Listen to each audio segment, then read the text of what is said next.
Welcome once again to the podcast. Henry Fernandez here. So, I want to just get right into it. Have you ever in your lifetime made a statement like this? God, would you just give me a second chance to do things all over again?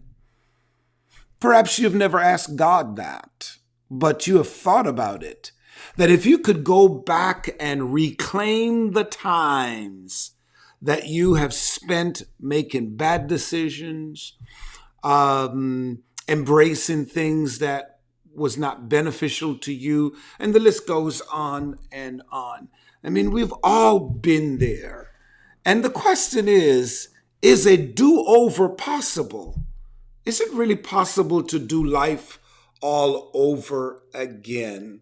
Some of you are looking at me like, that's not possible, wishful thinking. Well, I'm somewhat in disagreement with you about that, because I do believe in some cases we all have an opportunity to do life all over again. We can never reclaim the times that has passed, the months, the years, and so forth. But we can, in the future, change the way we do business. So let's get right into it. Is a do-over possible? What's a do-over? And I want you to pay close attention to this. A do-over is having the ability to do it differently, right? It's given a second chance, or a third, fourth, whatever.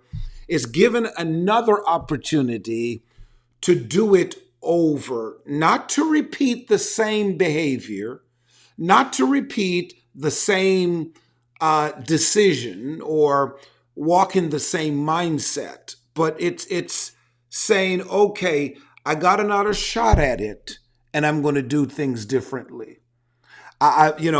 Here's another opportunity. I'm going to do it differently. So, for example, let's talk about finances. How many of you out there can honestly say you wish you could have a do-over in your finances? I mean, think about it. Have you wasted any money? Have you made bad decisions in the past that has damaged you financially? It has hurt you financially. I mean, think about that. We've all made those bad decisions, whether it is shopping till we drop, buying stuff we couldn't really afford, or now is not the time for us to be purchasing things, living above our means, living above our budget, right? We've made all those bad decisions, right? Purchasing things to impress people, right? And I'm a firm believer that there are times the things that we prematurely go after, it's not that God doesn't want us to have it. And it's not that life can't offer us those things, right? But we have to know the timing for everything. Now, that's very important. If you can master the timing of everything in your life, I promise you, you would avoid so many pitfalls. If you understand the timing of when to get married, yeah, there's a time for it. I don't believe, especially in this day and time, I don't believe someone should really jump into marriage until they are fully matured. And some people may say, well, no, marriage will mature, There's just some things, I'm telling you, some people are too young to get married right now. They haven't experienced a lot of other things in life that would best prepare them for marriage. So therefore, they shouldn't enter into marriage. They don't understand the responsibility, the financial responsibility, the emotional responsibility, right? So some people mentally are not ready for that, right? So people have made bad decisions because they rushed into marriage, okay? People have made bad decisions in even entering into relationship when honestly, some people just need to be by themselves right now. I'm serious. Just be by yourself right now. you need to heal, right? You need to get yourself healed so that you can better serve your partner, right? But we make bad decisions in purchasing houses that, yeah, God wants us to get the house. You should get a house. But what about the timing of that house or the timing of investing, right? The timing of, okay, I want that, whatever it is. It may be an electronic item, it may be clothes, whatever it may be. You have to know the timing for everything. You have to prepare yourself for that. You have to make sure that you think things through before you act upon it. And that's why many of us have failed, because we didn't really count the cost. We didn't process things properly. So we rushed into things and get things, and connected with people and so forth, and later find ourselves in a jam. But the question is it possible to do life over again, especially when it comes to your finances? Absolutely. You can do life all over again with your finances. But here's the first thing you need to do. If you tell yourself, or let me put it this way, if you honestly believe and own up to the truth that you've made some bad decisions, financial bad decisions, or bad financial decisions, I should say, then that's a start. You have to own up to your mistakes. Maybe you need to write that down. In order to change your bad behavior in your spending, you have to own the fact that you are a poor money manager.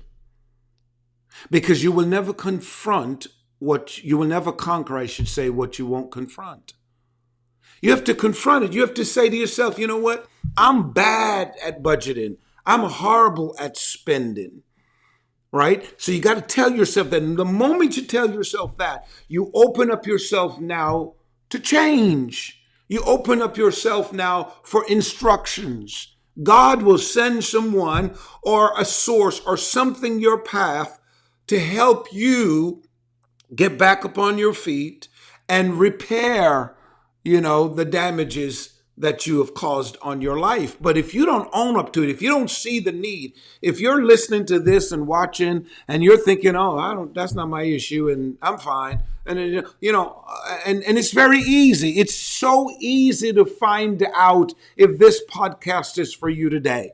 Because if in the area of your finances, you make all the decisions, and if right now you've got enough money in the bank, maybe say minimum of 3 months emergency funds in the bank, that you're not behind in any of your bills, you're not struggling. Watch this. If you choose not to, or something was to happen, and for a whole 2 weeks, a pay period, or a month, if you do not work, you don't have to worry because you've got enough resources to take care of stuff.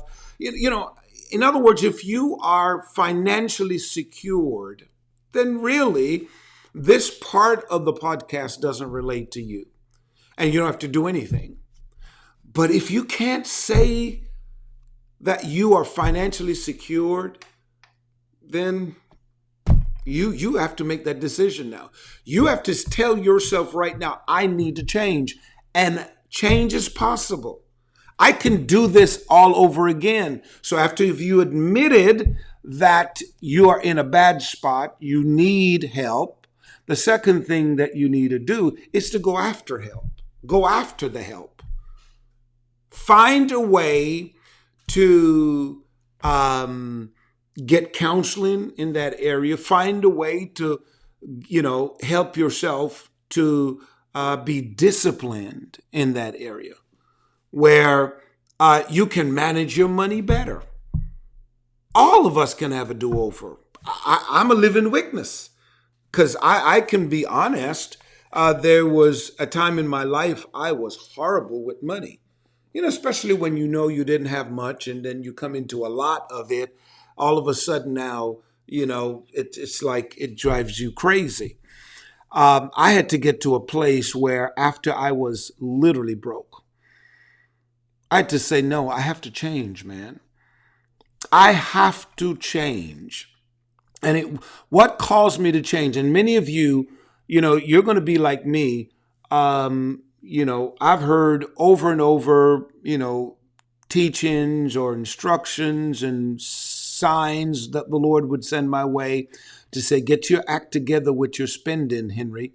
And I ignored all of it until God allows something horrible to happen one day. And that's when he caught my attention. That's what created the change for me. And some of you, it's going to take a horrible event to happen in your life to get you to totally surrender. For me, the only way I surrendered to God in the area of my spending was when he allowed something to happen. Now, what is it going to take to get you to bow on your knees and say, God, okay, help me to have a do-over in my finances. Help me to manage my money much better, because the truth is, most of you make good money, but you just don't know how to spend it. There are people who are making less than you and are having more of a prosperous life when it comes to possessing things, owning things. There are people who are making less than you who've got a house. They've got a house, building equity, right? They've got money in the bank. But there's some of you, okay, you're working great. I mean, 6 figures, all that kind of a stuff. Yet still, you don't really have a savings account. You don't have a savings account, right? And you're so quick to look down on the person who makes less than you or may not have a degree or whatever the case may be, because you pride yourself in an image. And you just need a do-over while you're doing over. And here's the thing. We do over the external. Isn't that true? We do over the external, right? Both men and women, we're doing over our bodies, whether it is in the gym, we're trying to tone up and so forth, slim down, gain weight, whatever we're doing. We have a do-over with our physical appearance when it comes to our hair, our faces. People are getting facials, ladies are putting on all the extra stuff. That is wonderful. Men are doing the hair implants now and all the. It's okay. It's fine. We're doing all of those do-overs. And it's costing money to do the do-overs. And in the area where we need it the most, we failed to do it. Think about it. We failed to do it.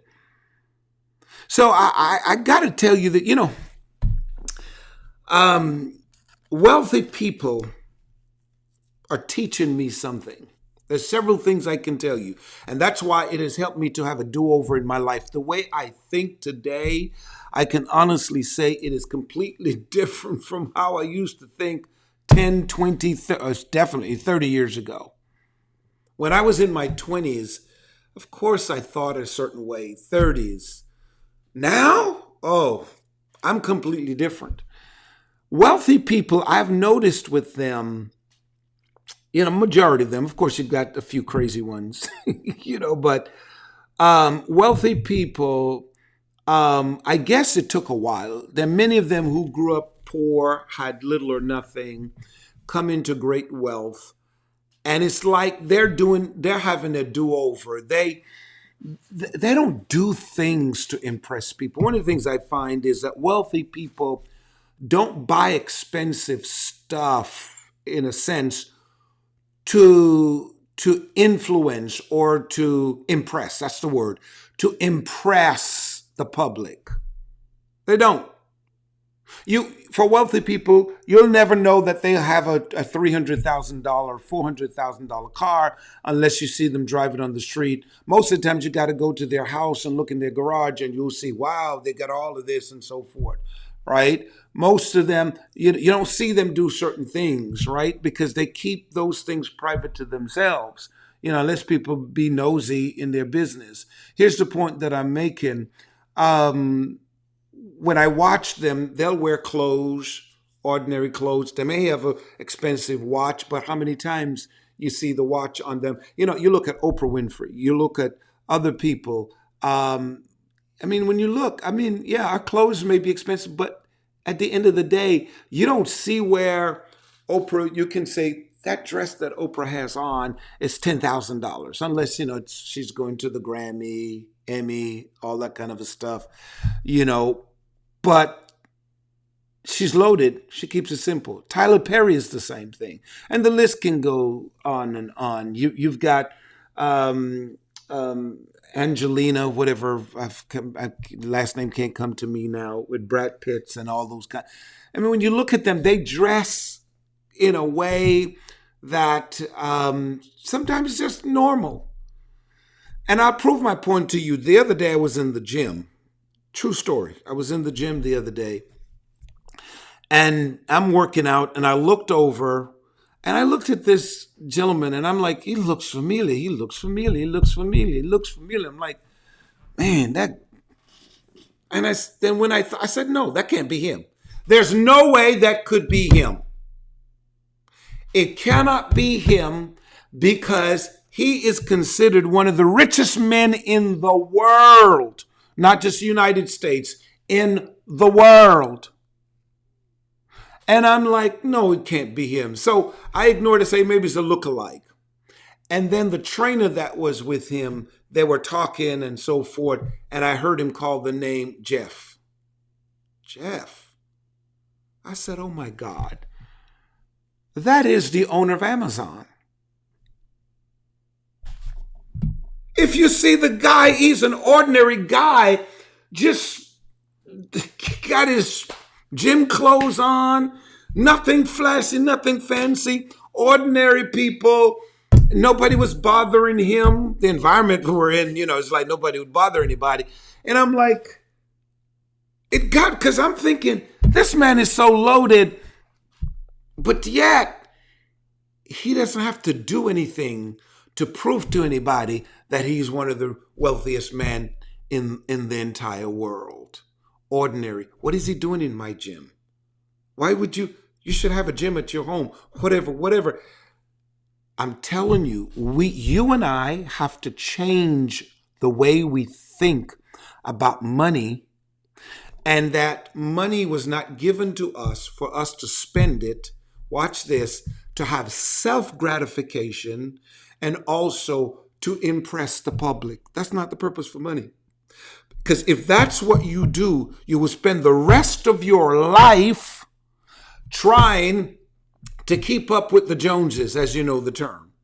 To keep up, trying to impress people. And that's a huge mistake, right? So if you want to have a do-over in your finances, start thinking that way. Stop impressing people. For some of you, if you really truly practice that, I'm no longer going to impress people. I tell you what, you won't be buying a lot of the stuff that you can't really afford, but you're buying it because you feel a sense of acceptance or validation, because I go to work 5 days a week and I need an outfit for every day and so forth. Do you have to? Think about that. Now, please, if you are at a stage in your life where you can afford it without putting a strain on your budget, absolutely, go ahead. This doesn't apply to you. But there's majority of people today are spending way above their budget. You can have a do-over. You can start today and say, I'm going to do that over again. I'm going to change how I spend my money, educate myself, and be disciplined. That's it. You can also have a do-over in how you handle conflict. I was counseling a couple recently, and they're getting ready to walk down the aisle to be married, and they had an altercation, an issue, a problem that developed, and was talking to them about how they handled the issue. And both admitted that they didn't do a good job in handling it. And I said to the gentleman, okay, what would you do differently if you had an opportunity to do it all over again? And he answered it correctly. And I've said that to say this, that life happens, right? Don't beat upon yourself so much that, man, you made some bad mistakes and you entered in a conflict with a family member. Maybe it's your spouse. Maybe it is a relative. Maybe it's with your children. Maybe it's your coworker, your boss, your business partner. Maybe it is somebody in your church, right? We all have issues. We all have problems. All of us have problems. But we have to find better ways of having conflict resolution. We have to. A lot of times what we find ourselves doing is that when we are hurt because the other person didn't handle you right or did you something that was wrong, many things we do, we begin to attack the person, we begin to become verbally abusive, some people even physical abusive. We also allow our emotions to come into play, so we start distancing ourselves from people. Non-communication, not finding the time to come together and say, let's talk this out. Let's be adults and talk this out.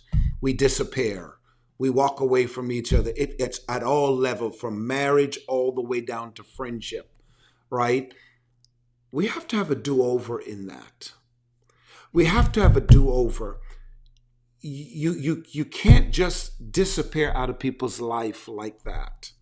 You can't just continue to hide things in your heart and have your emotions boil up, or meditating constantly on your dissatisfaction and not be a man or a woman to say, I need to have resolution to this. We need to resolve this conflict, right? Because if you can't make that decision to say, I want to do that over again and I want to handle it right, you'll forever, for the rest of your life, making bad decisions that will shortchange you of so many blessings along your life's journey. See, for me, I use life, every experience in life, as teachable moments for me. I do. And I would encourage you to do the same. Every time I look back on a situation and I said, how could I have done that differently? To help me so that the next time, because it's not an if, it's just when, the next time I'm confronted with situations identical to that or similar to that, then my response can be better. Think about it. My response can be better. I can be honest with you, and some of you can relate to this.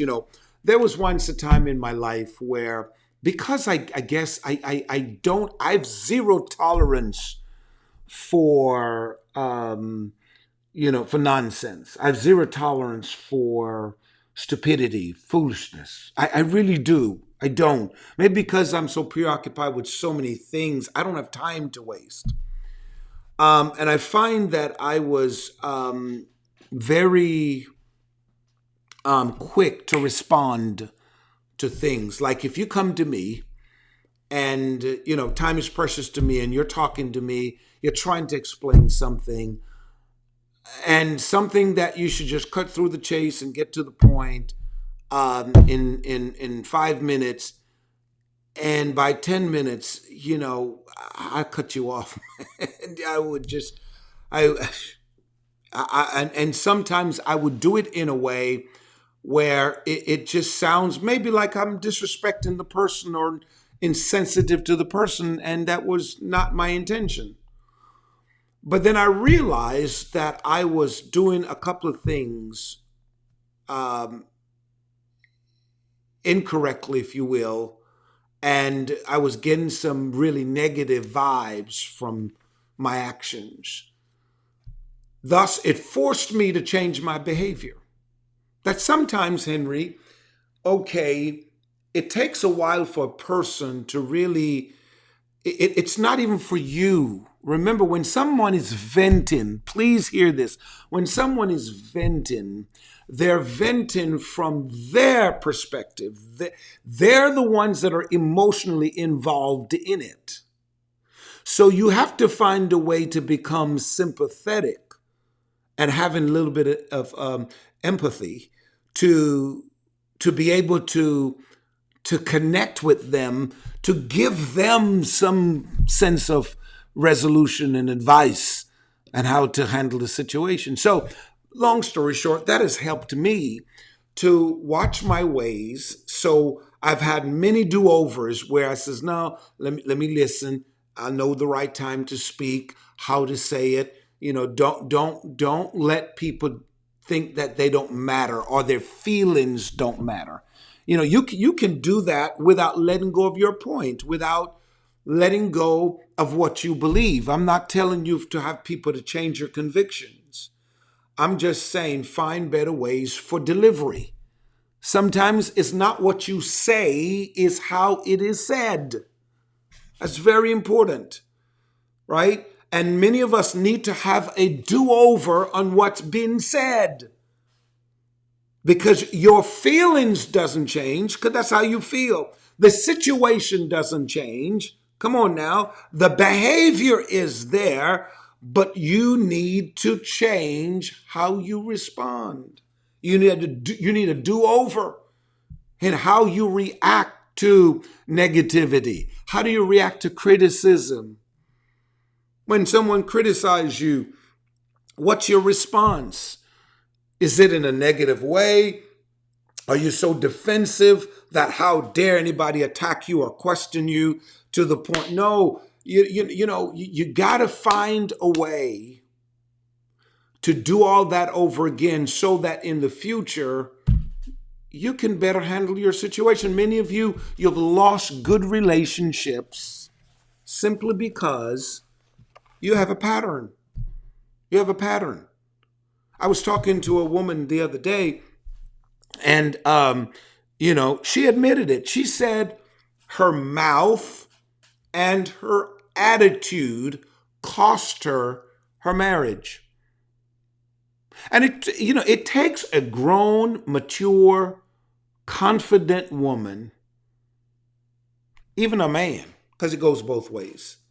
It takes a mature, confident person to admit after you have damaged your relationship and caused it to go into divorce, to be able to say, I am the cause of it. Because in life, it's always one person saying they are the cause of the separation. They are the cause of the divorce.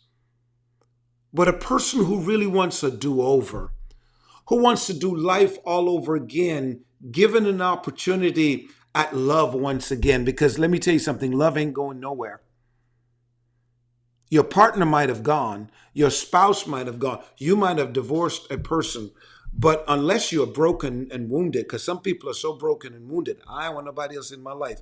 If that's your choice, that's fine. Hopefully you're not speaking from a hurt perspective.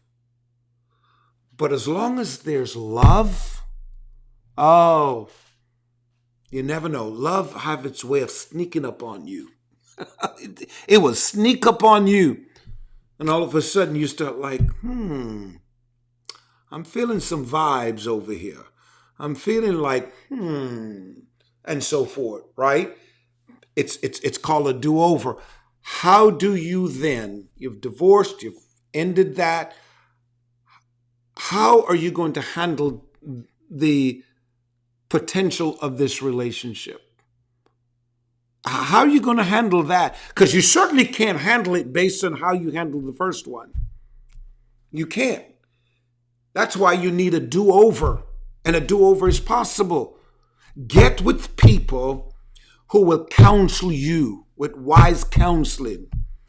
Find couples or people who have set good examples of what a relationship should be, right?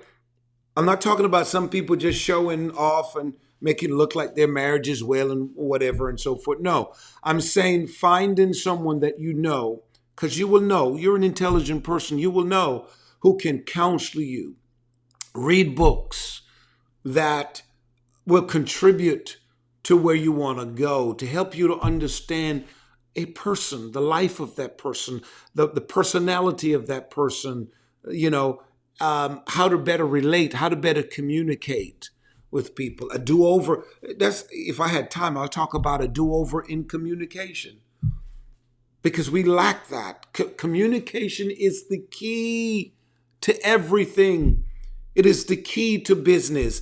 It is the key to every relationship, from sibling, parents, relative, family, friends, spouses.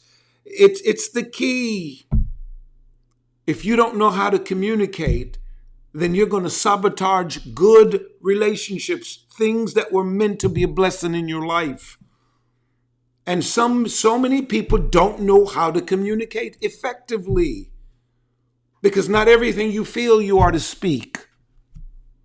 Not everything you feel you are to speak. Can I get an amen? Not everything. You have to learn to hear things, feel things, be emotionally revved up about them, but process what you say. You see, the information you receive can be plenty. You can overload yourself with a lot of information, but when it comes to your speaking, it is so important that your speaking is controlled by you. You got to learn to control it. Some things you cannot say. Just leave it alone. Right? And that's something a lot of us need to work on. You don't have to answer every person. You don't have to address every situation. That's it. A do-over in your thinking. And the list goes on and on. I just want to encourage you today and for the rest of this week to start practicing doing life all over again. Yes, if God spares your life, you're going to see tomorrow. You're going to see next 10 years, 20, 30, 50 years. Hey, you have another chance at doing it all over again. Yesterday is gone. Last year is gone. Last month is gone. You're going to get another opportunity in the future to love again. Another opportunity to parent again, because you're going to have kids, or your kids are still growing, right? You're going to have another opportunity of managing your money. You still have your job. Income is still coming in. Even when you retire, that's money still coming in. You're always going to have an opportunity to speak, to say words. The next 24 hours, you're going to say a lot of words, a whole lot of words. What will those words be? I hope you will do it all over. Not the same way, but I hope that you'll change the way you speak, change the way you love, change the way you do life, and make sure this time you're doing it properly. So, is a do-over possible? Absolutely. You just want to have it bad enough. You just need to say, I want it bad enough. I want to change my life. I want to be different. I can't go down the same path that I'm going on. I have to do life differently. And once you get to that stage, a do-over is possible. Thanks for hanging out with me today. Hopefully, I've empowered you and somehow have helped you to be a better person, not just for today, not just for the future, but a better person for another important person God will put into your life. God bless you.